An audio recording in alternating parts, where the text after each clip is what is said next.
Jekk m'intix das jew forsi tiddarras tinżel fil-fond, xorta tista' tapprezza l-wirt storiku li jinsab f'qiegħ il-baħar permezz ta' realtà virtwali. Dan il-mużew aċċessibbli fuq l-internet ser ikun qed jinkludi siti li jvarjaw mill-eqdem relitt ta' xini tal-Feniċi fil-Mediterran li jmur lura 2700 sena sa ajruplani tat-tieni gwerra dinjija u sottomarini. Dawn l-oġġetti storiċi jinsabu f'fond li jvarja minn 2 metri għal 110 metri.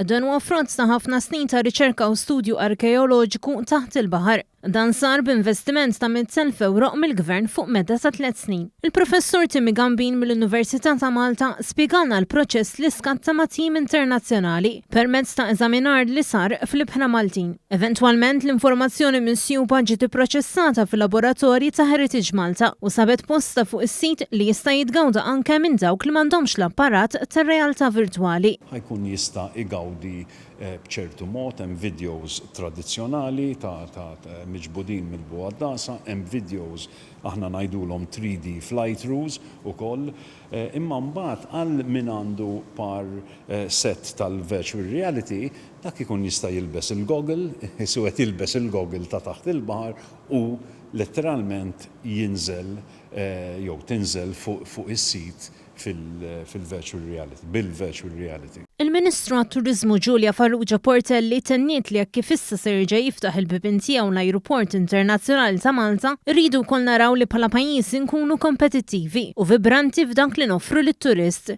minn qabel ma jirfes artna. Farrugia Portelli fakret ukoll kif pajjiżna kien fost minn tal-ewwel li fetaħ is-siti storiċi tiegħu b'mod virtwali. Dan il-proġett b'investiment ta' €100,000 se jkun qed joffri esperjenza unika mhux biss lit-turist barrani imma wkoll liċ-ċittadini ta' pajjiżna l-tfal u wkoll akademiċi biex nesploraw siti storiċi li huma taħt l-ilma. Ovvjament din hija niċċa ta' turiżmu li aħna rridu nkomplu nenfasizzaw għaliex l-istatistika turina li s-sena li għaddiet kellna 177,000 turist li ġie proprju f'pajjiżna minħabba l-azz. Il-kap tal-Awtorità Maltija għat-Turiżmu Gavin Gulija sostna kif permezz ta' dan il-proġett ser inkunu qed insostnu l-wirt kulturali ta' pajjiżna u napprezzaw ir-rikezza li tinsab taħt il-baħar. Din l-esperjenza virtwali tista' titgawda permezz tas-sit underwatermalta.org.